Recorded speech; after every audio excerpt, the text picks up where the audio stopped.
Hey everybody, Patrick Curtis, CEO and founder of Wall Street Oasis. Today we have a really fun chat with Jack. Jack is probably the most non-traditional student that has ever been accepted into Academy. And he basically had a degree in modern languages, number one, in Italy, number two, he's Irish, number three, and he came to us post-graduation. But what was really clear about Jack was he was incredibly authentic. He was very fun to be around. As you'll see in this chat today, he's fun to talk with. Listen to specifically how he leveraged us most. You won't be surprised that given his liberal arts kind of language background, he did have some catching up to do. But I want you to really pay attention to kind of what he did on the networking side that set him apart and got him on the track to a finance career. Enjoy.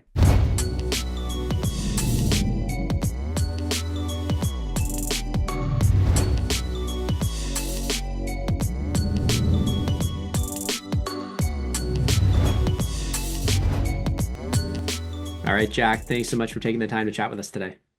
No, it's all my pleasure. Yeah. So I'd love it if you could just give the listeners kind of a short summary bio, kind of where you're from, and all the good stuff. Yeah, so I'm from Ireland, I'm from Dublin, but for university I went to Italy. I studied languages.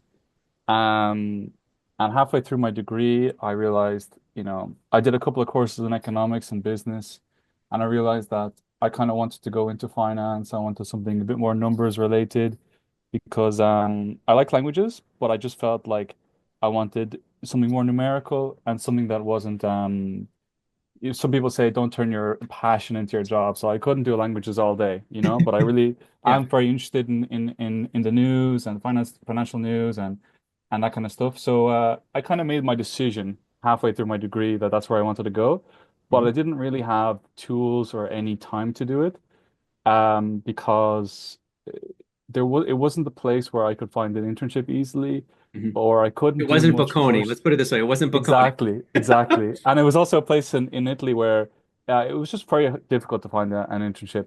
But Mhm. what I did do was I did start working in an English school that kind of specialized towards finance professionals. So I had a little bit of exposure there, which was good. And then I also started to work with somebody translating a book on political economy. So something, trying to bridge the gap basically. And then my thesis was based on the financial benefits for companies and also individuals, the financial benefits of knowing a foreign language. So again, all of that bridging the gap, okay? Yep. Um, and then when I graduated, basically, I had been following WSO for literally 2 years, you And know? what year did you graduate? Just for I context. graduated in July 2024. Okay. Yeah. And then I started WSO um September, I see in here. September, exactly, in September. Mhm. And I actually didn't have any time to do anything related to applying for jobs or getting up to speed, just because when I was finishing college, working two jobs, doing my thesis, doing exams, and moving back home. But when I realized that WSO would be very much well worth the investment because, you got to invest in yourself. And I'd say that the thing that I got most out of WSO was I was like a newborn baby in the finance world, okay? I did not know my lefts and my rights, okay? And you guys were really good with sort of like setting standards and also saying you should be doing this, you should be doing that because some people know that, some people don't know that. When you go into a finance degree, it's not like they're going to say that to you directly. Um, but it was very good for me for understanding context. So that was very valuable. So it's like, what do I need to succeed? Because if I didn't know what I needed, I wouldn't succeed. So, for example, especially the office hours, invaluable for me, and there's boot camps as well. So like the boot camps were so intense, but because of that, you learn so much so quickly, and then you're able to bring that with you forward when you're brushing up on interviews or when you're doing more boot camps and understanding, especially financial models and that kind of stuff. But yeah, so that was pretty important for me So because I think like you were probably one of the most non-traditional students we've ever accepted into the program. yeah, I think you just definitely. had a way about you that you're super authentic and like people. I remember the admissions team being like, "What about Jack?" And we were talking about Jack, and they were like, "Well, he's just seems so personable. Like I think people are gonna like him and he's gonna make it." Uh, Yeah. And given the fact that you were studying languages at a complete non-target in Italy, it was like, well, this is Exactly. a pretty risky Yeah, admit. definitely. Yeah. But talk to me a little bit about just like, so you came in, you did the CV review, you actually, I think a lot more than other students, given the like language background, I think you leveraged the courses a lot more Oh than, yeah. Oh, um, definitely. yeah. So talk to me about like, did you start with just foundations boot camp? Did you do I, like, I started with actually missed the foundations. I went straight into valuation, so yep. the 60 an hour one. Oh my That was gosh, great. the That was intense, good though. That yeah, was good because I did study accounting for high school or secondary school, so it yep. wasn't like brand new to me, Okay. but it was good. It just brute force information into my brain, Yeah. and that's actually so valuable because you could be, studying for interviews. You could be going over interview questions, but the boot camps are kind of do that for you in a way, and it's much more efficient. It's just like time. You just save so much time. Um, but one thing that was funny as well was like, you get so good at Excel in the boot camps. I remember when I started working in this job, and I was like a little monkey on the Excel, and people were like, "What? How are you doing it?" That's one thing I want to talk about as well is the standards. Like for example, I know WSO are like, you need to get your two coffee chats per week. You need to be sending this amount of connections out and that kind of stuff. And that's kind of nice because it gives you an idea what you could be doing. Mhm. And when I started working, when I applied, so I can talk to you a little bit about how I applied for this job, how I Yeah, got this yeah. job. Well, yeah, I want to hear about Yeah. just the whole recruiting. So, like, you came in, you did the CV review, Oh did the yeah. LinkedIn profile audit, and then you really kind of just dove into the curriculum more than like the Yeah. career stuff. So, you haven't done a ton of mocks, but tell me, like, so were you doing the networking, like I was doing ramping a that up? lot of networking, So, yeah, a lot of let's talk networking. about that because I'm curious because like a Yeah. lot of people come in, they're like, oh, I've been networking, and then I ask them like their numbers, and I'm like, yeah, you're kind of Yeah. just like here and there. Did you Yeah. find that like it was similar for you? Like you were having an occasional chat here and there, For and then. me, when I kind of really started, it went very well for me actually. Like I Mhm. sent out I was sending out 10 to 20 LinkedIn connections Yep. per day. Probably could have done more, but it was still, something. About 20 you And get capped. You get capped yeah. at about 20 And anyway. then I actually my first week, I think I was able to fit in like 4 or 5 calls, and it was pretty insane. And then my second week, I got another six, and then I kept on going like 4 to 6 per week, Yeah. and it just like it's so valuable. It was so valuable for me because I was learning so much, and I Yeah. was I was learning what the recruitment process was, but I was also especially like I think that like what I said earlier. I was learning context because that's the what I didn't have. So Yeah. understand what you needed to do, how different companies were different, and how a smaller company can, be different to a bigger company in different jobs and sectors. Um, so yeah, I've actually kept in contact with some people, and they've kind of turned into like semi-mentors and that kind of stuff. And first thing I noticed was I was so taken aback, like, oh, this person actually wants to help me. They're like, nice, they want to help me for nothing, Um, but There's yeah, just like this so mental block in a lot of people's brains where they're like, yeah, but I can't help them. Why are they going to want to get on the phone and help me? I'm exactly, like, you don't understand. These people are like working so hard. If they can do something to give back a little bit and feel good about themselves, yeah, you're giving them something. Like, don't yeah, feel that you're not. So, yeah. yeah. So I But think you probably realize that like after the first 10, you're like, wait a second, like these people are trying to help me.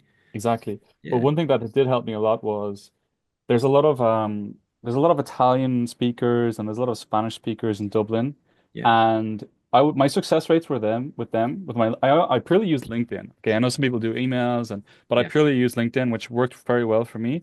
Hmm. My success rate with people that didn't speak English was very high because they see an Irish name and they see the messages in Spanish and Italian, like, okay, this is interesting. Yeah. And then they are super curious. We have a conversation and they're super helpful. Like I've talked to people in like literally KKR, like really top jobs, and I've talked to like heads of HR at some companies, and they're like, gave me great advice, super great advice. So I got quite lucky. I'm not maybe not lucky, but I got quite successful with at least, definitely getting analysts to respond to me, but also some senior people, and they have like top tier quality advice. Everybody has good advice, but the senior people are like, okay, you need to do this, this, and this. Yeah. So that was great. And yeah, so I was sending out a lot of applications. The CV builder thing was very useful for me Hmm. because some people when they're applying for jobs, they're like every after every 5, 10 jobs, like, I do I need to change my CV here and there and that kind of stuff. But with the CV builder and the mentor that helps you with the CV, it's very much like, okay, CV is done, it's perfect. Maybe I could change it here and there for Yeah. certain jobs, but at least for my CV, I didn't actually couldn't really change it, I couldn't Yeah. really tailor it. So I was like, okay, beautiful. That increased my efficiency when applying for applications, and I played for over 120 in a 2 month span, Wow. and I was like so desperate, and then Well, you're coming from this non-target. I mean, when you do resume yeah. drops from non-target language major, like this is not like you're gonna expect the rates Oh to be yeah, definitely. incredibly low. So Definitely, you because have to, yeah, pair it, I right? yeah, I needed to turn it from a language CV into a finance CV, Right. and I had to do everything I possibly could do, which was, well, I started studying for the CFA. I did that because I'd get value out of it, like the knowledge, but also just a little bit of credibility behind me. Also WSO, a little bit of credibility behind me. It's not a golden ticket, but it definitely helps. Yep. And yeah, so I applied for a bunch of places, and so I talked to a couple of people in the Big Four. I talked to one guy in valuations and one guy in tax consulting that Mhm. I had actually known for a while. He was a good friend, Mhm. and he gave me this a referral. Sometimes the Big Four have these jobs that are kind of year like a rolling basis, Yep.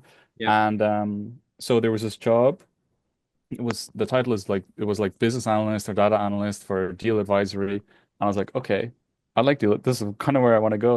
Yeah. Um, so he gave me a referral, and I was like, you know, I didn't expect anything really, and I actually was going to go on holiday to America for the first time, Oh, cool. and I said, let me just bring a shirt and tie just in Just case I have a call or anything like I that, right? And love so it. I'm there in America, and then there was a glitch with the application. So basically, every hour it said, your application has been denied. Okay, I got an email every hour. I was like, no, Every hour, just like rubbing it in. It's Yeah, like you're no. denied, you're denied, you're denied. you know? But then they gave me a call, and they were like, here, we'd like to have an interview with you. And I was like, fantastic. And I prepared super hard for it. And then I had my interview 9 o'clock in the morning, which would have been like 2 o'clock in Dublin, and had an interview with a partner, sorry, with a director, and it went quite well. And it was a quick interview, Mhm. purely behavioral questions. That's one thing as well with at least Ireland, you know, at least for newly grads, it's very much just behavioral, whereas in more competitive places, it'd be more technical. Yep. But some companies will definitely do a couple of case studies or a couple of, but that's rare. Um, Interview went well. I remember feeling like it went well, but didn't want to keep my hopes up because I had another interview before where I thought it went amazing, Yeah. and then I didn't hear back. And then remember my director was like, all right, Jack, got a lot of calls this week, so I'll probably get back to you in a few days, we'll see, we'll see. I was like, okay, Grant. And then 2 hours later, I got a call back. It was like, we'd like to offer you the job. I was like, let's go. I was It's amazing. so happy. I was so like, oh, I was just so happy. It's Um, what a journey. yeah, definitely. But so then I started working 2 weeks later, and Fast, and fast turnaround. You're like, it's good I was on holiday, right? You yeah, definitely. And one thing as well, like before this, when I was applying for the job, I had tried to connect with some people on LinkedIn, Mhm. and I got this one guy that had was going to leave, but he worked in the same department, Mhm. and I had a call with him, and I had a really good idea then. This was actually after the interview, Yeah. unfortunately, but I had a good idea what the job is going to be like. I had a good idea on the kind of projects that they do. Yep. And then this is the thing I can't stress more. I can't stress enough is the standards. Remember went into the job, and they said to me, "Do you guys know anybody that works in KPMG?" And I said, "Oh, I connected with this one guy that works in your department." And everybody was like, what? Like, that's such a good idea. Like, taken aback, taken aback. Yeah. And that kind of thing. And I have a very funny story as well, actually. Yeah. Tell me. I love it. I was like 1 week in, Hmm. and it's so hilarious. 1 week in, and then there was this thing where the CEO of KPMG International, okay, was Yeah. going to visit, and he would do a Q&A for an hour. And I was like, okay, cool, cool. And I saw the email as it was sent, and there was only like 40 people that were allowed to go. So I signed up immediately. Okay, I was like, Nice. fantastic. Go in, really cool, kind of seminar or Q&A. Mhm. And then he's shaking everybody's hands at the end. And then I say, can I take a picture? And he's like, sure. So I get a picture with him. Okay. And then nobody else got a picture. And then all of the partners are like, the picture was sent into the partners group chat. And they were all like, look at this guy. He got a picture with the CEO. And everybody's like, what? That's crazy, And it's just, and then I actually sent him an email and Yeah. he replied to me because he also had a non-traditional background. So I Yeah. had that, I was like, that's insane. It's Yeah. just making that move to try to connect and that kind of thing. So now all the partners know my face as well. Yeah, The whole they all company know you. knows They're that. like, watch out for Jack. He's gonna go up the ranks fast. Exactly. That's good. So That's that good. was hilarious. That was great. Do you think that like the courage to actually even ask that, do you think it came from all the networking calls? Like, do you like you just didn't care? You're like, I'm just gonna Oh, be definitely. personable. Definitely. Yeah. I was like, I connect with anybody, try to get a conversation with anybody. Like Yeah. there's nothing bad that really can happen. I Yeah. remember connecting with a couple of directors or partners Yeah. and trying to even connect with actually there's a really nice small investment bank Mhm. and I was able to connect with the chief officer of client relations. Yeah. And his job is so interesting. Hmm. He's basically doing the he's finding clients, he's flying all over the world trying to find clients and convince them to basically do business with him with Yeah. his bank. And some people are like, what? You actually went and talked to him? You actually tried to message him? Like, when they're just normal people. Yeah.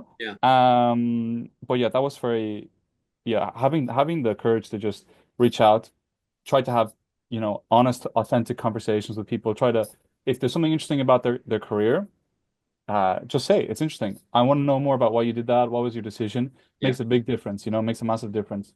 And Did you at all ever try to take the conversation? Like, I think it's easier because we have so much data on LinkedIn to be able to Mhm. ask those more kind of pointed questions. But were you ever like just trying to get it off of finance altogether, like talk about sports or anything like that? Were you able to do that ever, or was it As more? in, like, ever talk about hobbies or that kind of Yeah, thing? like yeah, just Oh getting yeah, away from it. Yeah, oh yeah, all the time.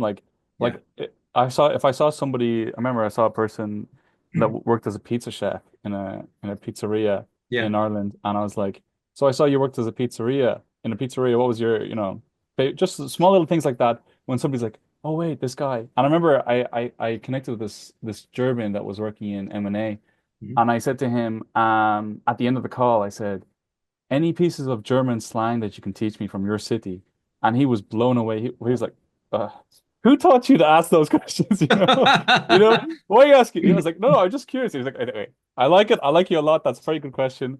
And, he was just blown away.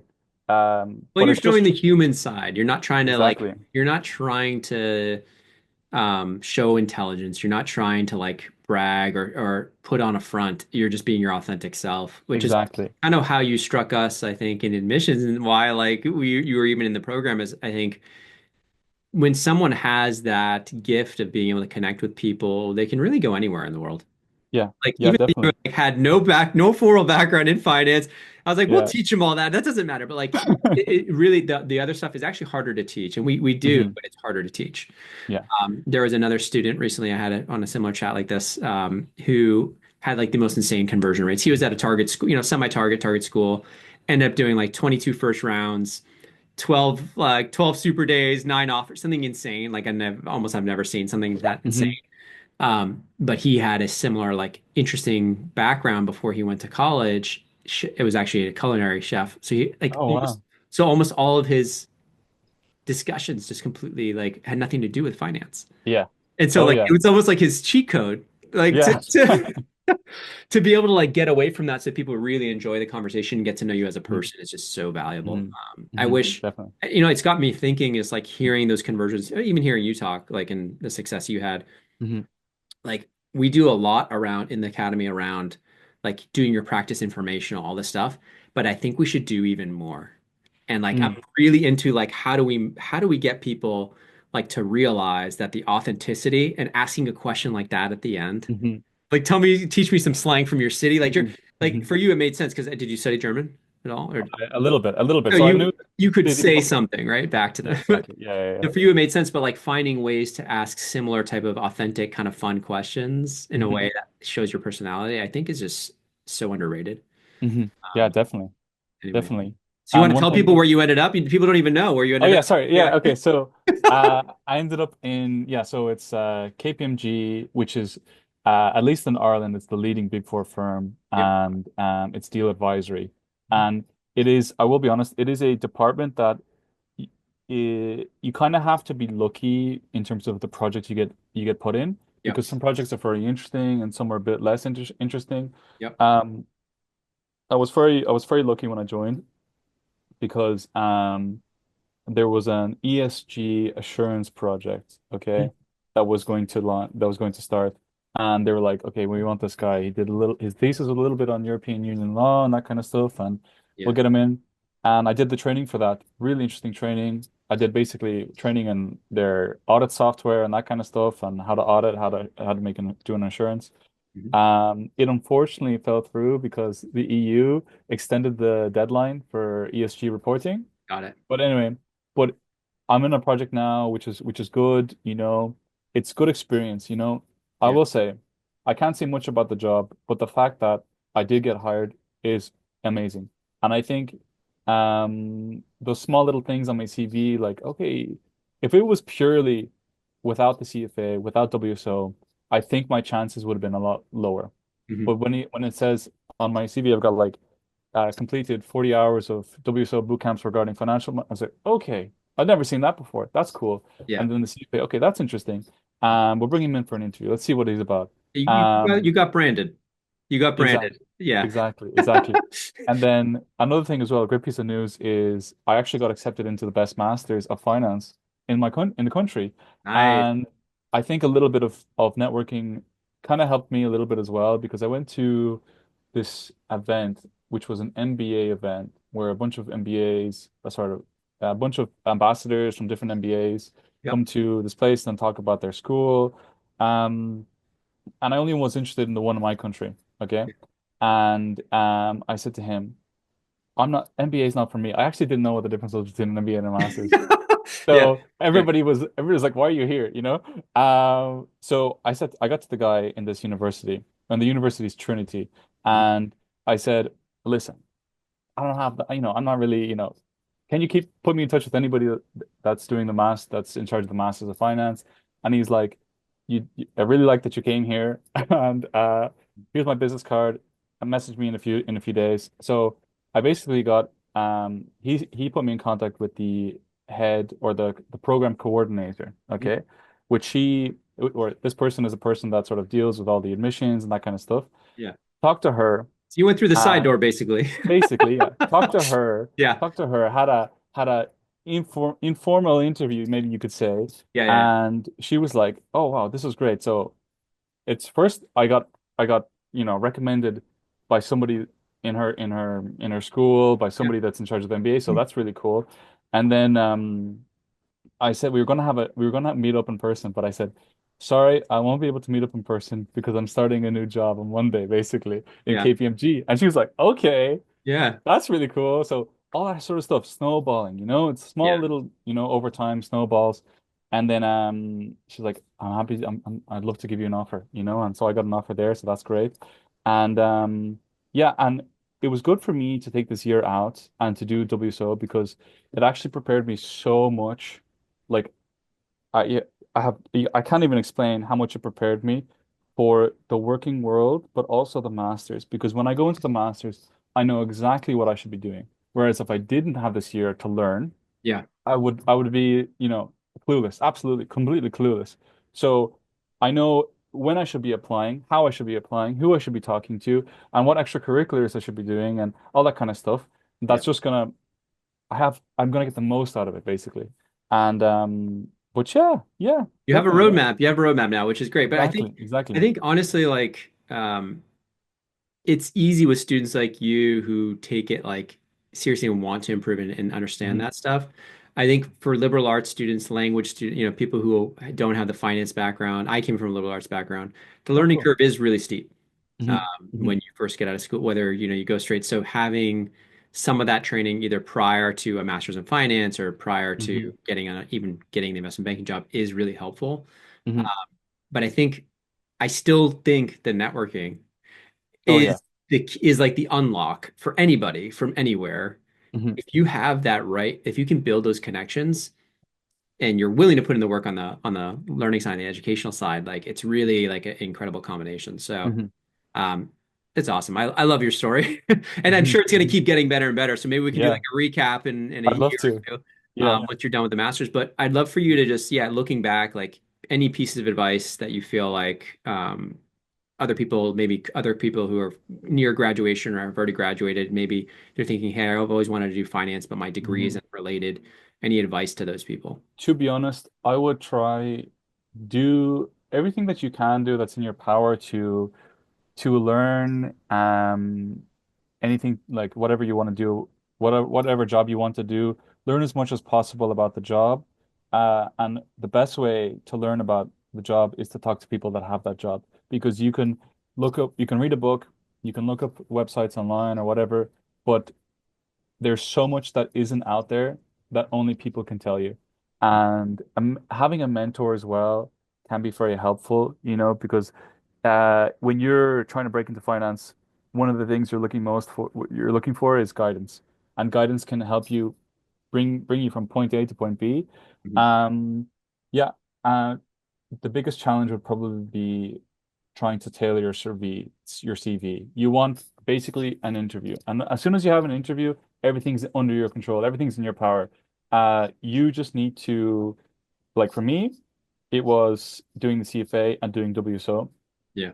Get which branded. You needed to get branded. exactly, You have to exactly, bridge the gap. Yeah. exactly. Yeah. And the if you can do like for me at least, the masters is quite important because I remember trying to talk to a guy in the masters now, and I Mhm. said, "Hey, would you be free for a 5-10 minute call?"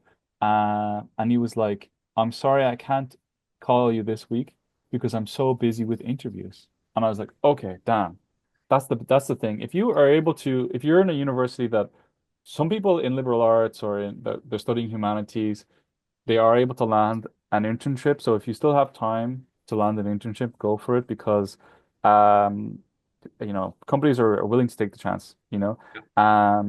And of course they're like, okay, this guy wants to work in finance, and a lot of companies see the value of hiring people from diverse backgrounds. Yeah. Like you just need to show as well that you're able to get up to speed in terms of finance knowledge and that kind of stuff. Um but in terms of, yeah, I'd say that that's my best piece of advice. Uh, Talk to people, connect with people, network with people, learn from people, try to get some sort of guidance because Mhm. without guidance, you're lost. And then try to, maybe do projects on the side that are finance related. Try land an internship if you have time. Mhm. And definitely consider WSO or courses online that can teach you, you know, um, a bit of context, like if you're talking to somebody and they say, um, do you know what a DCF model is? Yeah, I know what a DCF model is, and they're like, okay, this person knows a little bit of theory, they know the technicals, and they came from a humanities degree. That's interesting, they're actually trying, Yeah. because they come across so many people, they're like, yeah, so their conversations like, yeah, so any advice you give your younger self, or could you give me a referral, or Yeah. that kind of Yeah. stuff. So you kind of want It's like to, the lazy networking approach. yeah, exactly, Can you just directly refer me now that I talked to you for 10 minutes and, pretended to act interested? exactly, Yeah. exactly. Yeah. Don't But do that. Don't do that. yeah, yeah, But exactly. yeah, I think also just like sometimes underrated aspect of like the approach you took in the heavy networking is, yeah, the context it gives you, but also the reps it gives you in terms of just Mm. speaking about these things and talking Oh about yeah, yourself when they ask you yeah, questions. It's almost like additional mock interviews. yeah, Um, exactly. Yeah, on like top of the ones we give you, you get even more by doing the networking calls. And so, yeah, obviously, the first 10 to 20 are maybe a little bit more awkward than the last 10 to oh 20. yeah, But yeah, yeah, yeah. yeah, awesome, But Jack. yeah, one more thing, sorry, Yeah. about just networking calls is that you can learn so much so quickly in the networking calls because Yeah. like the other day I asked this person, so why is M&A yeah, why are there more M&A acti why is there more M&A activity in Ireland? And they were like, Jack, it's very simple. ECB are cutting rates, and they're going to cut rates in a few months, and then that's why private equity is it's cheaper cost of capital, so more returns. And I was like, okay, cool. Like I never kind of made that connection, but Yeah. now, okay, it totally makes sense. But that's somebody working in investment banking, in M&A, and that's a piece of that's some sort of context that's current right now. Yeah. That if I'm in another networking call, I can say, so I know ECB are cutting rates, and that's increasing Yeah, yeah. M&A. Suddenly you look like brilliant. Exactly, exactly. And that's the same thing you can bring in an interview.